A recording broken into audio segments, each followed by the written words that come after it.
Students के हाल हैं आपके। वेलकम करते हैं आपको कंप्यूटर सर्विसेज एकेडमी के डिस्कशन फोरम पर। अच्छा बेटा, सबसे पहले अपने मोबाइल स्क्रीन को फुल कर लें और वीडियो क्वालिटी को ज़रूर बढ़ा लें ताकि बातें आपको ठीक से समझ आ सकें।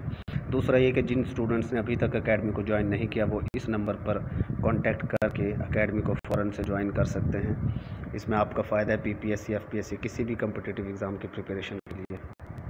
अच्छा बेटा, कल जो आपका टेस्ट होने वाला है 2017 के पेपर्स का, उसकी डिस्कशन कर लेते हैं और इम्पोर्टेंट क्वेश्चंस की एक्सप्लेनेशन यहाँ पर आपको प्रोवाइड की जाएगी एक बेहतरीन तरीके से अल्हम्दुलिल्लाह, क्योंकि हम ऑथेंटिसिटी पर कंप्रोमाइज़ नहीं करते। तो आपने वीडियो लेक्चर को कंप्लीट देखना है क्योंकि टेस्ट में 20 लेक्चर में क्वेश्चन शामिल आप सबको मालूम है।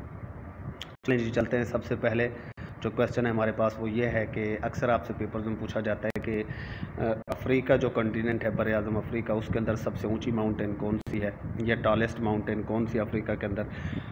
तो बेटा वो माउंट किलिमंजारो है। कौन सी माउंट है जी? Mount Kilimanjaro. माउंट किलिमंजारो जो है अफ्रीका की टॉलेस्ट माउंटेन है और ये जिस इलाके में मौजूद है वो है तंजानिया। तंजानिया अफ्रीका के अंदर मौजूद है, ठीक है। तंजानिया के अंदर माउंट किलिमंजारो है, माउंट किलिमंजारो, ठीक है जी। उसके बाद बेटा आपने इसकी हाइट को चेक करना है। इसकी हाइट को भी आपने अच्छे तरीके से याद करना है। 5895 मीटर तकरीबन इसकी हाइट है। 5895 मीटर, और अगर फीट में बात की जाए तो 19,340 फीट इसकी हाइट हो जाती है, ठीक है जी। तो ये आपने अच्छे तरीके से याद रख लेना है। पेपर्स में कई बार पूछा जा चुका है कि माउंट किलिमंजारो कहाँ है, तो तंजानिया में मौजूद है और ये कहाँ पर है? अफ्रीका में। इसकी हाइट को भी याद रख लें आप, 5895 मीटर, और ये जो है अफ्रीका की सबसे टॉलेस्ट माउंटेन है, इसलिए ये क्वेश्चन इंपॉर्टेंट है। उसके बाद चलते हैं जी नेक्स्ट क्वेश्चन के एक्सप्लेनेशन की तरफ। पेपर्स में अक्सर आपसे पूछा जाता है कि जी अक्टूबर 2005 में जो ज़लज़ला आया था उसका मैग्नीट्यूड कितना था, ठीक है जी। तो उसका बेटा मैग्नीट्यूड था 7.6 रेक्टर स्केल पर जो उसका मैग्नीट्यूड शो हुआ था 7.6, और ये ज़लज़ला आया था अक्टूबर 8, 2005। अब किन एरियाज़ में ज़लज़ला आया था बेटा? तो कश्मीर का जो इलाका है ना, कश्मीर मुजफ्फराबाद, कश्मीर का वो इलाका जो कंट्रोवर्शियल टेरिटरी है पाकिस्तान और इंडिया के दरमियान, उन इलाकों में ये ज़लज़ला आया है। और जैसा कि आपको पहले मैं बता चुका हूँ कि इसकी शिद्दत काफ़ी ज़्यादा थी, 7.6, जो कि बहुत ख़तरनाक शिद्दत है। इसमें तकरीबन 80,000 लोग शहीद हो गए थे, ठीक है जी। मारे गए थे मैं इसलिए नहीं कह रहा कि जो इस तरह की नागहानी आफत में फौत हो उसे भी आप शहीद ही कहते हैं। तो 80,000 पीपल्स सॉरी बेटा, मैंने आपको कल भी बताया था, ज़रा तबीयत मेरी अभी तक थोड़ी ठीक नहीं हुई। अच्छा बहरहाल 80,000 पीपल इसमें शहीद हो गए थे। और उसके बाद ये भी देख लें कि आप तकरीबन जो है 4 मिलियन लोग बेघर हो गए थे। 4 मिलियन लोग, कितने लोग बेघर हुए थे जी? 4 मिलियन। तो इन दो फिगर्स को आपने लाजमी याद रखना है क्योंकि ये तो पुराने सवाल हो गए हैं कि 8 अक्टूबर 2005 को ये ज़लज़ला आया था और इसमें 7.6 जो है इसका मैग्नीट्यूड था। ये दो न्यू क्वेश्चन है कि कितने लोग मारे गए थे 80,000 और कितने लोग इसमें बेघर हुए थे 4 मिलियन पीपल तकरीबन इसमें होमलेस हो गए थे, बेघर हो गए थे। उसके बाद एक बड़ा मशहूर सा क्वेश्चन है कि अर्थ का जो है टिल्ट कितना है अपने एक्सिस से, वो 23.5 डिग्रीज़ है और ये 22.1 से लेकर 24.5 डिग्रीज़ तक ये वेरी करता है, लेकिन इसकी जो मीन वैल्यू है वो 23.5 डिग्री है, ठीक है। अगर वो आपसे रेंज पूछ ले अर्थ के एक्सिस के टिल्ट की, तो ये मैं पहले भी एक बार बता चुका हूँ एक लेक्चर में। तो रेंज उसकी है 22.1 से लेकर 24.5 डिग्री तक, लेकिन उनका जो एवरेज है तकरीबन वो 23.5 डिग्रीज़ ही अर्थ टिल्ट है, ठीक है जी। उसके बाद नेक्स्ट चलते हैं जी नसीरुद्दीन कबाचा के बारे में। कल भी आपको बताया था कि नसीरुद्दीन कबाचा जो है किस शहर का गवर्नर था। तो जनाब ये एक मुस्लिम टर्की गवर्नर था और ये मुल्तान का गवर्नर रहा है, ठीक है जी। बड़ा फेमस क्वेश्चन है, इसको अच्छी तरीके से याद रखें नसीरुद्दीन कबाचा के हवाले से। और इसको मुल्तान का गवर्नर 1203 में शहाबुद्दीन मोहम्मद गौरी ने अपॉइंट किया था, शहाबुद्दीन मोहम्मद गौरी ने। फिर वो आपसे पूछ सकता है कि नसीरुद्दीन कबाचा जो है पैदा कहाँ पर हुआ था। तो क्यूमेनिया में ये पैदा हुआ था और इंडस रिवर पर इसकी डेथ हुई है। डेथ कहाँ पर हुई है जी? इंडस रिवर में। 1203 में ये गवर्नर अपॉइंट हुआ है और 1228 में यानी 25 साल बाद इसकी डेथ हो गई है इंडस रिवर पर। इंपॉर्टेंट इन्फॉर्मेशन इनको अच्छे तरीके से आपने याद रखना है। मैं पूछूंगा आज इनमें से क्वेश्चन, ये जो नसीरुद्दीन कबाचा ने इसके हवाले से एक क्वेश्चन ज़रूर डालूंगा पेपर में, मैं कल भी बल्कि पूछा गया था। उसके बाद चलते हैं जी नेक्स्ट एक्सप्लेनेशन की तरफ। हाँ जी, ये बड़ा मशहूर क्वेश्चन पूछा जा चुका है कि एक फिल्म आई थी पाकिस्तान की ज़रका, उसके अंदर जो हीरोइन थी ज़रका का जिसने किरदार अदा किया था वो ये औरत थी, नीलो इसका नाम था। लेकिन नेक्स्ट क्वेश्चंस में वो आपसे पूछ सकता है नेक्स्ट पेपर्स में कि ये फिल्म जो है मूवी, ये फिल्म कब रिलीज़ हुई थी? 1969 1969 में ये फिल्म रिलीज़ हुई है। और उसके बाद इसमें एक और बड़ा अहम किरदार था मेजर डेविड का। तो वो किसने?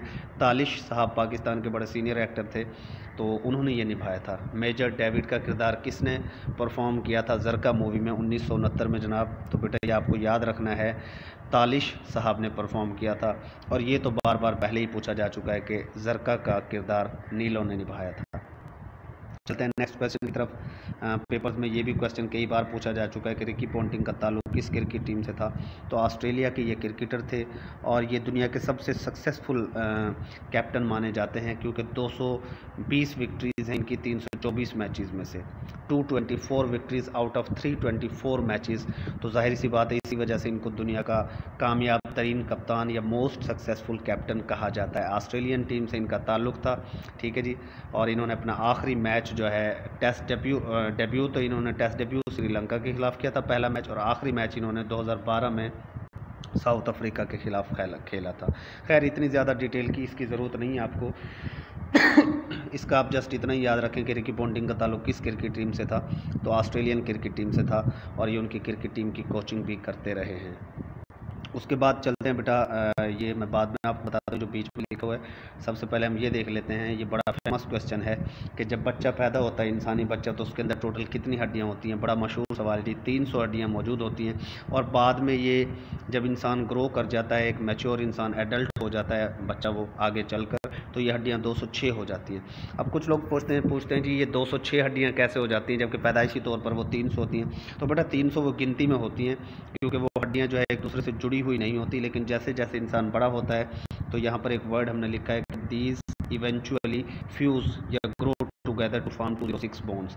तो एक दूसरे के साथ फ्यूज़ हो जाती हैं, यानी एक दूसरे के साथ मिल जाती हैं, और मिलकर जहाँ 2 हड्डियाँ होती हैं उनकी एक हड्डी बन जाती है।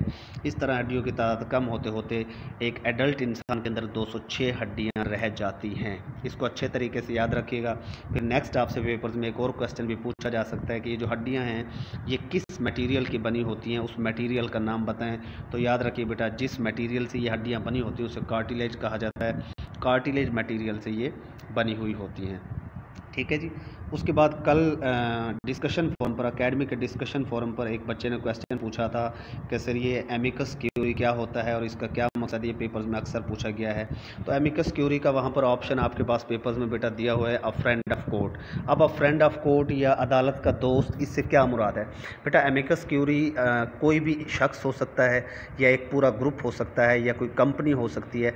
एमिकस क्यूरी का डायरेक्ट कोई ताल्लुक नहीं होता उस केस के साथ, लेकिन इसका कोई ना कोई इंटरेस्ट होता है। तो एमिकस क्यूरी क्या करती है? अदालत से इजाज़त लेकर किसी भी केस के हवाले से कोई ना कोई वहाँ पर सबूत ला कर दे देती है, ठीक है, कोई ना कोई सबूत वहाँ पर ला कर देती है, और उससे क्या होता है कि अदालत के फ़ैसले पर असर होता है। अदालत अपना फ़ैसला उनके इंटरेस्ट के मुताबिक सुना देती है, ठीक है। तो इस तरह का जो ग्रुप या इंसान होगा उसे आप एमिकस क्यूरी कहते हैं, जो अपने इंटरेस्ट के लिए अदालत को किसी भी केस में कोई सबूत ला कर दे, कोई सबूत के हवाले से कोई मुआवनत फराहम करे, उसे आप एमिकस क्यूरी कहते हैं। फ़र्ज़ करें, मैं एक सिंपल सी बात करता हूँ कि अगर फ़र्ज़ करें गवर्नमेंट के दरमियान और किसी इलेक्ट्रिक कंपनी के दरमियान एक केस चल रहा है। फ़र्ज़ करें एक गवर्नमेंट के दरमियान और इलेक्ट्रिक कंपनी के दरमियान अदालत में एक केस चल रहा है, और फ़र्ज़ करें मैं कह देता हूँ जी ये पेल कंपनी है जो फ्रीज़र वगैरह बनाती है, इनको ख़तरा है कि अगर फ़र्ज़ करें ये दूसरी इलेक्ट्रिक कंपनी जो है इनसे केस हार जाती है गवर्नमेंट से, तो बाद में उनकी सेल एंड परचेज़ पर भी इफ़ेक्ट होगा। तो पेल कंपनी वाले क्या करेंगे, उस दूसरी कंपनी की डायरेक्टली तो उनका कोई लिंक नहीं होगा उनसे, वो अलग ऑनरशिप है उनकी अलग, वो अलग ऑनरशिप से ताल्लुक़ रखते हैं, लेकिन वो क्या करेंगे, अदालत में जाकर कोई सबूत या कोई ऐसी चीज़, कोई ऐसा ब्रीफ वहाँ पर मुहैया करेंगे कि गवर्नमेंट के ख़िलाफ़ वो इलेक्ट्रिक कंपनी जो होगी वो केस जीत जाएगी, और इसका फ्यूचर में उस पेल वाली कंपनी को भी फ़ायदा हो सकता है। बड़ी सिंपल सी बात यह है कि एमिकस क्यूरी अपने फ्यूचर बेनिफिट्स के लिए या अपने पर्सनल बेनिफिट्स के लिए अदालती फ़ैसले पर असरअंदाज होती है मुख्तलिफ़ एविडेंसेस प्रोवाइड करके। आई होप सो कि आपको बातें कुछ ना कुछ हद तक समझ आ गई होंगी।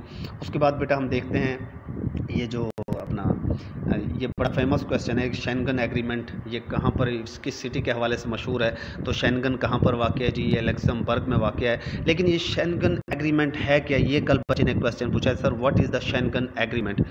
वर्ड जो है ये है शेंगन है, स्कैनगन नहीं है। कुछ बच्चे स्कैनगन इसको पढ़ते हैं। This word is Schengen agreement. Schengen agreement बेटा, शेंगन एग्रीमेंट जो बेसिकली है इसके अंदर टोटल 26 कंट्रीज़ हैं, ठीक है। और शेंगन एग्रीमेंट जब साइन हुआ था तो इसके अंदर ये बात की गई थी कि ये जो 26 यूरोपियन कंट्रीज़ हैं ये एक दूसरे के सिटीजन्स को अलाउ करेंगे फ्रीली मूव करने के लिए एक दूसरे के ममालिक में, यानी कोई बॉर्डर बैन नहीं होगा कि जनाब फ़र्ज़ करें एक मुल्क से दूसरे मुल्क में एक शख्स जाना चाहता है तो बॉर्डर पर उसे चेक किया जाएगा या उसे तंग किया जाएगा, ऐसा नहीं है। बल्कि 26 कंट्रीज़ ने एक दूसरे के शहरियों को, एक दूसरे के बाशिंदों को फ्रीली एक दूसरे के मुल्क में दाखिल होने की इजाज़त दी थी। अच्छा जी, ये शेंगन एग्रीमेंट में जो यूके है वो शामिल नहीं है।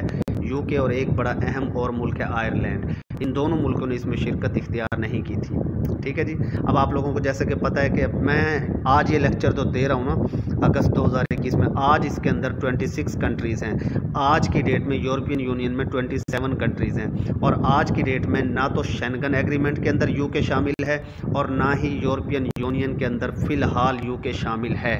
ये बात जहन में रखिएगा। अगर कोई बच्चा इस वीडियो को 1 साल बाद देखता है तो हो सकता है इनमें कुछ तब्दीलियां हो जाएं। फ़िलहाल शेंगन एग्रीमेंट के अंदर भी यूके शामिल नहीं है और आपका जो यूरोपियन यूनियन है उसके अंदर भी यूके शामिल नहीं है, ठीक है जी। इस बात को आपने अच्छे तरीके से जहन में रखना है क्योंकि आपसे पूछा जा सकता है। ब्रेग्जिट के ज़रिए यूके जो है उसको छोड़ चुका है यूरोपियन यूनियन, ठीक है जी। तो आई होप सो बेटा आपके लिए आज का लेक्चर सूदमंद साबित रहेगा। नेक्स्ट लेक्चर तक के लिए अल्लाह हाफिज़, स्टे ब्लेस्ड।